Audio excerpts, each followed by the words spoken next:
नमस्कार। Chief justice Shri N V. Ramana ji, justice U Lalit ji, कानून मंत्री Shri Kiren Rijiju ji, justice D Y. Chandrachud ji, attorney general Shri K Venugopal ji, supreme court bar association के अध्यक्ष श्रीमान विकास सिंह जी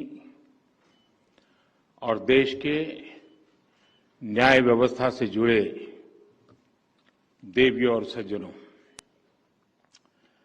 आज सुबह मैं विधायिका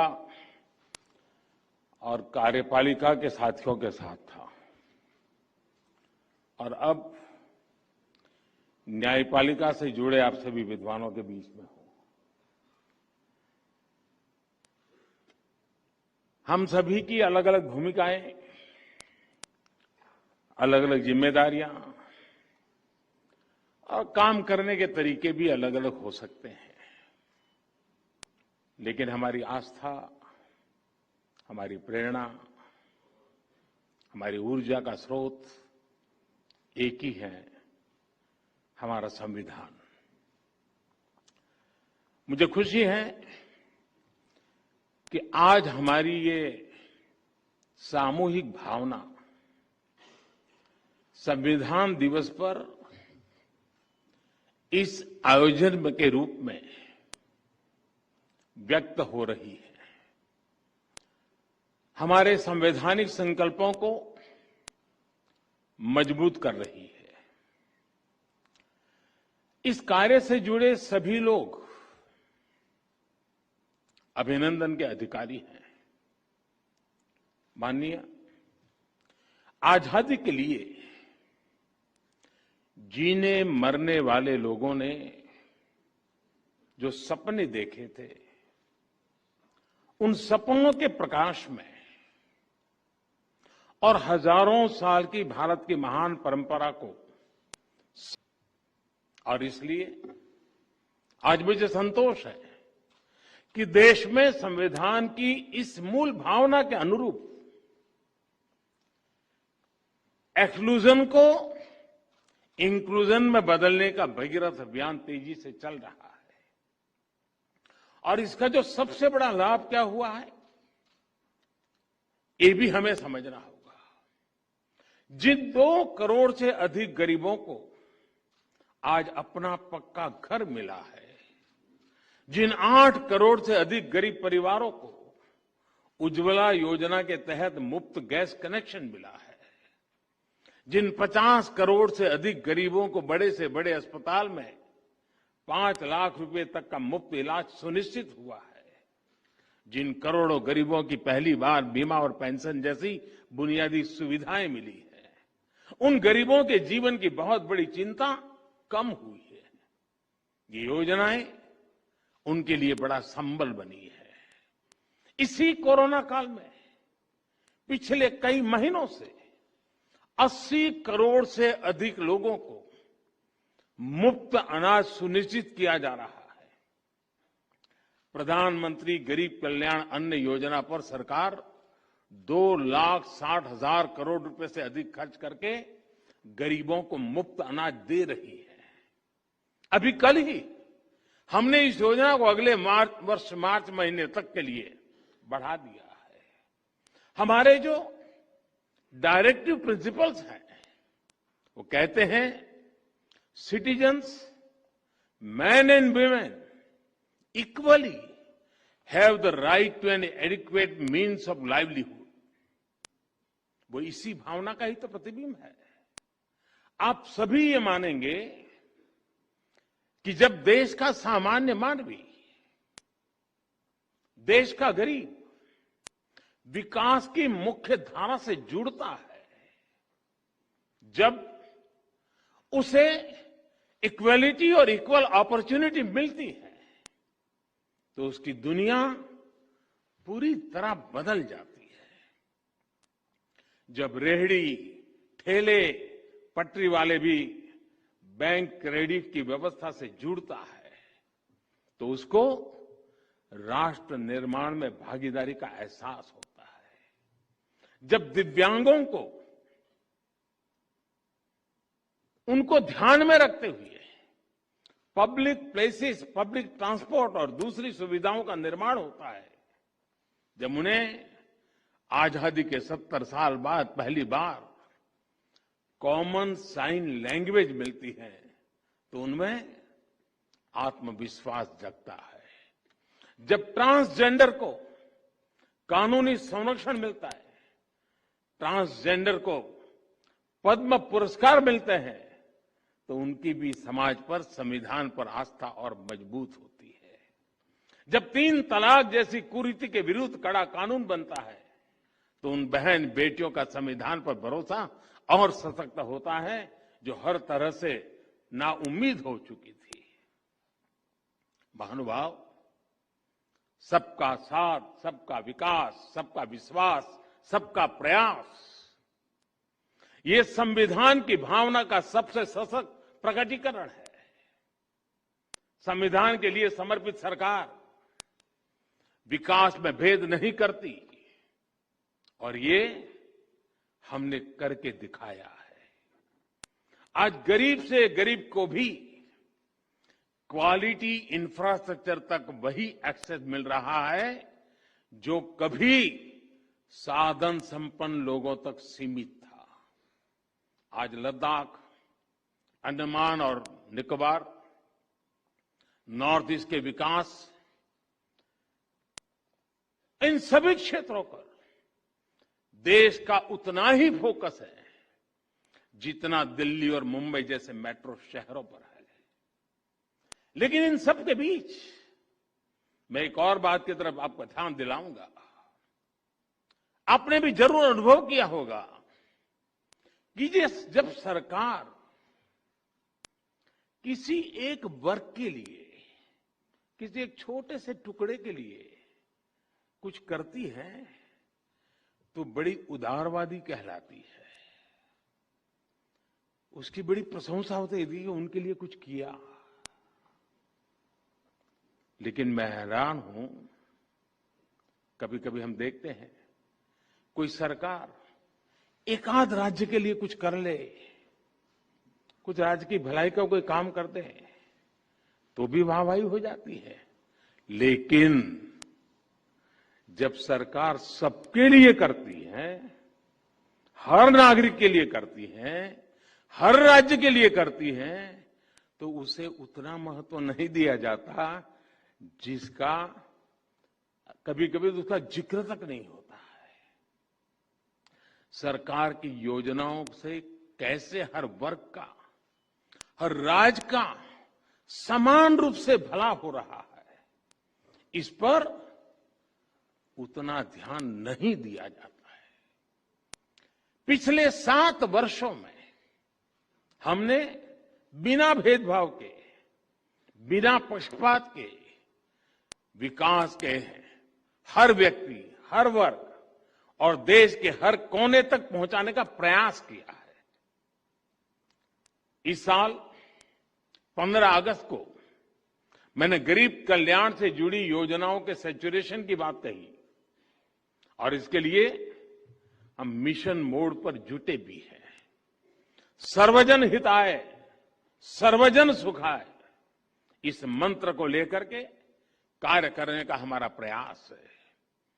आज इससे देश की तस्वीर कैसे बदली है, ये हमें हाल के national family health survey report में भी दिखाई देता है। इस रिपोर्ट के बहुत से तथ्य इस बात को सिद्ध करते हैं कि जब नेक नियत के साथ काम किया जाए, सही दिशा में आगे बढ़ा जाए और सारी शक्ति जुटाकर लक्ष्य को प्राप्त करने का प्रयास किया जाए, तो सुखद परिणाम अवश्य आते हैं। जेंडर इक्वलिटी की बात करें तो पुरुषों की तुलना में बेटियों की संख्या बढ़ रही है। गर्भवती महिलाओं को अस्पताल में डिलीवरी की ज्यादा अवसर उपलब्ध हो रहे हैं। इस वजह से माता मृत्यु दर, शिशु मृत्यु दर पर कम हो रही है। और भी बहुत सारे इंडिकेटर ऐसे हैं जिस पर हम एक देश के रूप में बहुत अच्छा कर रहे हैं, इन सभी इंडिकेटर्स में हर परसेंटेज पॉइंट की बढ़ोतरी सिर्फ एक आंकड़ा भर नहीं है, ये करोड़ों भारतीयों को मिल रहे उनके हक का प्रमाण है। ये बहुत आवश्यक है कि जन कल्याण से जुड़ी योजनाओं का पूरा लाभ लोगों को मिले, इंफ्रास्ट्रक्चर से जुड़ी परियोजनाओं समय पर पूरी हो, किसी भी कारण से हुई अनावश्यक देरी नागरिक को उसके हक से वंचित रखती है। मैं गुजरात का रहने वाला हूं तो मैं सरदार सरोवर डैम का उदाहरण देना चाहता हूं। सरदार वल्लभ भाई पटेल ने मां नर्मदा पर इस तरह के डैम का सपना देखा था। पंडित नेहरू ने इसका शिलान्यास किया था, लेकिन ये परियोजना दशकों तक अपप्रचार में फंसी रही, पर्यावरण के नाम पर चले आंदोलन में फंसी रही, न्यायालय तक इसमें निर्णय लेने में हिचकिचाते रहे। वर्ल्ड बैंक ने भी इसके लिए पैसे देने से मना कर दिया था, लेकिन उसी नर्मदा के पानी से कच्छ में जो विकास हुआ, विकास का कार्य हुआ, आज हिंदुस्तान के तेज गति से आगे बढ़ रहे डिस्ट्रिक्ट में कच्छ जिला है। कच्छ को इस एक प्रकार के रेगिस्तान जैसा इलाका, तेज गति से विकसित होने वाले क्षेत्रों में उसकी जगह बन गई। कभी रेगिस्तान के रूप में जाने जाने वाला कच्छ, पलायन के लिए पहचान जाने वाला कच्छ, आज एग्रो एक्सपोर्ट की वजह से अपनी पहचान बना रहा है। इससे बड़ा ग्रीन अवार्ड और क्या हो सकता है?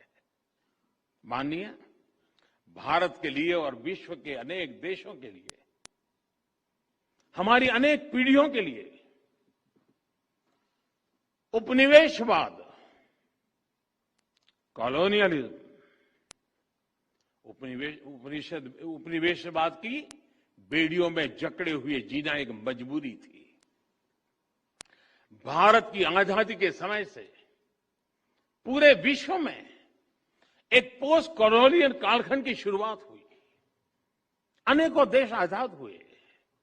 आज पूरे विश्व में कोई भी ऐसा देश नहीं है जो प्रकट रूप से किसी अन्य देश के उपनिवेश के रूप में एग्जिस्ट करता है। लेकिन इसका मतलब यह नहीं है कि उपनिवेशवादी मानसिकता, कॉलोनियल माइंडसेट समाप्त हो गया है। हम देख रहे हैं कि हम मानसिकता अनेक विकृतियों को जन्म दे रही है। इसका सबसे स्पष्ट उदाहरण हमें विकासशील देशों की विकास यात्राओं में आ रही बाधाओं में दिखाई देता है।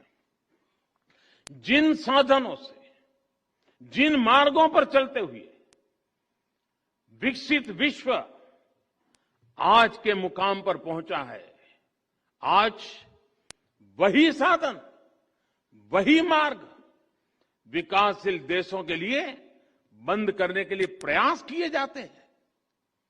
पिछले दशकों में इसके लिए अलग अलग प्रकार की शब्दावली का जाल रचाया जाता है, लेकिन उद्देश्य एक ही रहा है, विकासशील देशों की प्रगति को रोकना।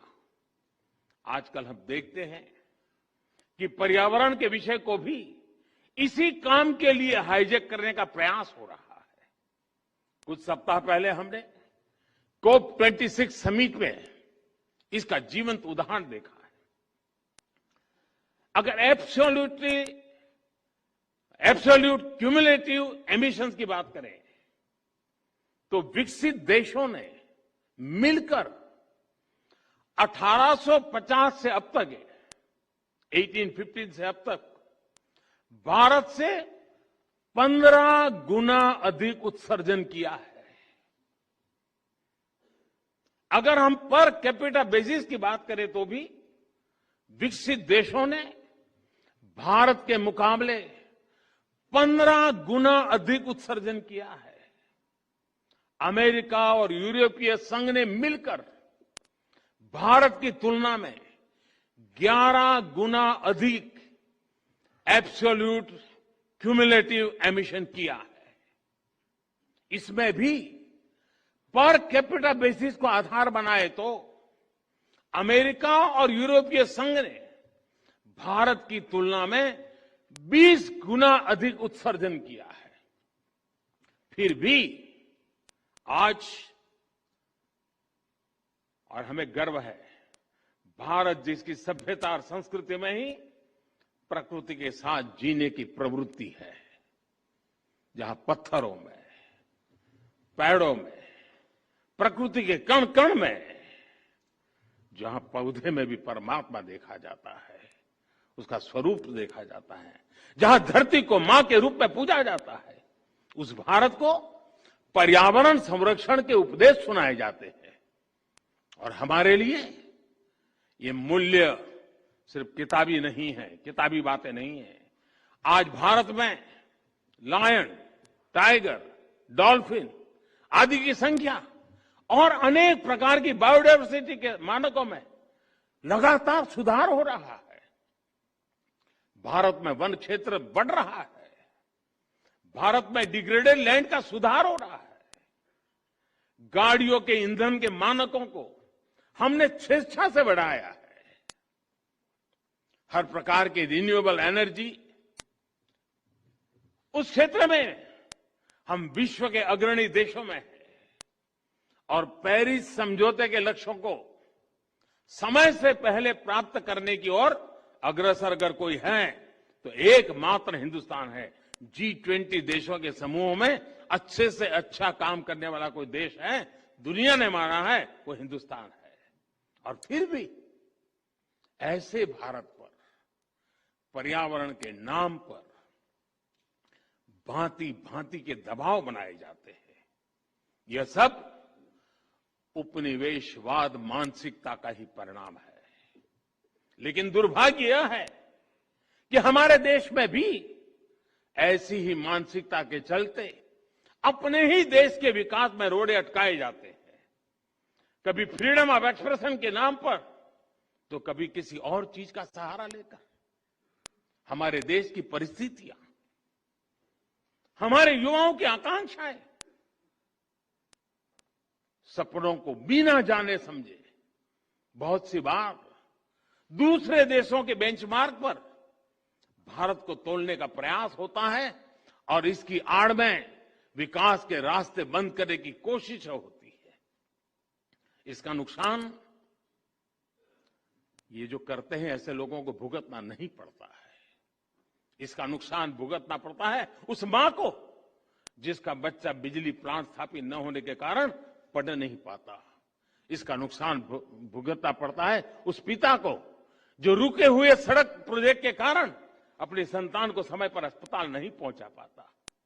इसका नुकसान भुगतना पड़ता है उस मध्यम वर्गीय परिवार को जिसके लिए आधुनिक जीवन की सुविधाएं पर्यावरण के नाम पर उसकी आमदनी से बाहर पहुंचा दी गई। इस कॉलोनियल माइंडसेट की वजह से भारत जैसे देश में, विकास के लिए प्रयास कर रहे देश में करोड़ों आशाएं टूटती हैं, आकांक्षाएं दम तोड़ती है। आजादी के आंदोलन में जो संकल्प शक्ति पैदा हुई उसे और अधिक मजबूत करने में ये कॉलोनियल माइंडसेट बहुत बड़ी बाधा है। हमें इसे दूर करना ही होगा और इसके लिए हमारी सबसे बड़ी शक्ति, हमारा सबसे बड़ा प्रेरणा स्रोत हमारा संविधान ही है। माननीय सरकार और न्यायपालिका दोनों का ही जन्म संविधान की कोख से हुआ है। इसलिए दोनों ही जुड़वा संतानें हैं। संविधान की वजह से ही ये दोनों अस्तित्व में आए हैं। इसलिए व्यापक दृष्टिकोण से देखें तो अलग अलग होने के बाद भी दोनों एक दूसरे के पूरक है। हमारे यहां शास्त्रों में भी कहा गया है, ऐक्यम बलम सामंजस्य, ऐक्यम बलम समाजस्य, ऐक्यम बलम समाजस्य तत् अभावे स दुर्बलः तस्मात् ऐक्यम प्रशंसन्ति दृढ़म राष्ट्र हितैषणी। अर्थात किसी समाज की, देश की ताकत उसकी एकता और एकजुट प्रयासों में होती है। इसलिए जो मजबूत राष्ट्र के हितैषी होते हैं वो एकता की प्रशंसा करते हैं, उस पर जोर देते हैं। राष्ट्र के हितों को सर्वोपरि रखते हुए ही यही एकता देश की हर संस्था के प्रयासों में होनी चाहिए। आज जब देश अमृत काल में अपने लिए असाधारण लक्ष्य तय कर रहा है, दशकों पुरानी समस्याओं के समाधान तलाश कर नए भविष्य के लिए संकल्प ले रहा है, तो ये सिद्धि सबके साथ से ही पूरी होगी। इसलिए देश ने आने वाले 25 सालों के लिए, जब देश आजादी की शताब्दी मनाता होगा, और इसलिए सबका प्रयास, इसका देश ने आह्वान किया है। निश्चित तौर पर इस आह्वान में एक बड़ी भूमिका जुडिशरी की भी है। महोदय, हमारी चर्चा में बिना भूले हुए एक बात लगातार सुनने को आती है, बार बार उसे दोहराया जाता है, separation of power. Separation of power की बात न्यायपालिका हो, कार्यपालिका हो या फिर विधायिका, अपने आप में बहुत महत्वपूर्ण रही है। इसके साथ ही आजादी के इस अमृत काल में, भारत की आजादी के 100 वर्ष पूरे होने तक ये जो अमृत काल है, ये अमृत कालखंड में संविधान की भावना के अनुरूप कलेक्टिव रिजॉल्व दिखाने की आवश्यकता है। आज देश के सामान्य मानवी के पास जो कुछ है वो उससे ज्यादा का हकदार है। जब हम देश की आजादी की शताब्दी मनाएंगे, उस समय का भारत कैसा होगा, इसके लिए हमें आज ही काम करना है। इसलिए देश की उसकी आकांक्षाओं को पूरा करने के लिए कलेक्टिव रिस्पॉन्सिबिलिटी के साथ चलना बहुत जरूरी है। सेपरेशन ऑफ पावर के मजबूत अधिष्ठान पर हमें कलेक्टिव रिस्पॉन्सिबिलिटी का मार्ग निर्धारित करना है, रोड मैप बनाना है, लक्ष्य तय करने हैं और मंजिल तक देश को पहुंचाना है। माननीय, कोरोना काल ने जस्टिस डिलीवरी में टेक्नोलॉजी के इस्तेमाल को लेकर नया भरोसा पैदा किया है। डिजिटल इंडिया के मेगा मिशन में न्यायपालिका की सहभागिता है। 18,000 से ज्यादा कोर्ट्स का कंप्यूटराइज होना, 98% कोर्ट कॉम्प्लेक्स का वाइड एरिया नेटवर्क से जुड़ जाना, रियल टाइम में जुडिशियल डेटा ट्रांसमिशन के लिए नेशनल जुडिशियल डेटा ग्रिड का फंक्शनल होना, ई कोर्ट प्लेटफॉर्म का लाखों लोगों तक पहुंचना, ये बताता है कि आज टेक्नोलॉजी हमारे जस्टिस सिस्टम की कितनी बड़ी ताकत बन चुकी है। और आने वाले समय में हम एक एडवांस जुडिशरी को काम करते हुए देखेंगे। समय परिवर्तनीय है, दुनिया बदलती रहती है, लेकिन ये बदलाव मानवता के लिए इवोल्यूशन का जरिया बने हैं।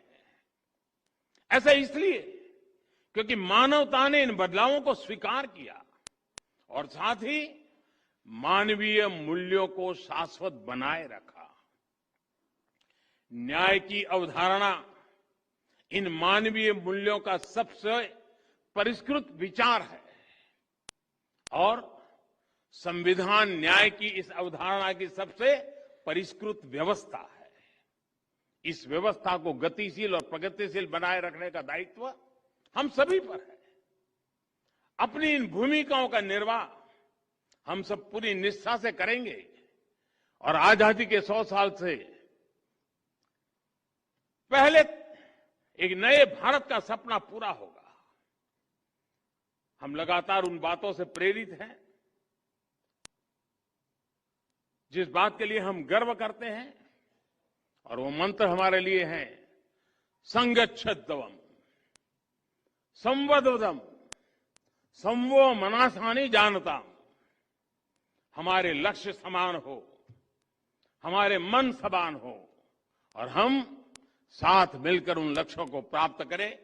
इसी भावना के साथ मैं आज संविधान दिवस के इस पवित्र माहौल में आप सबको, देशवासियों को भी अनेक अनेक शुभकामनाएं देते हुए मेरी बात को समाप्त करता हूं। फिर एक बार आप सबको बहुत बहुत बधाई, धन्यवाद।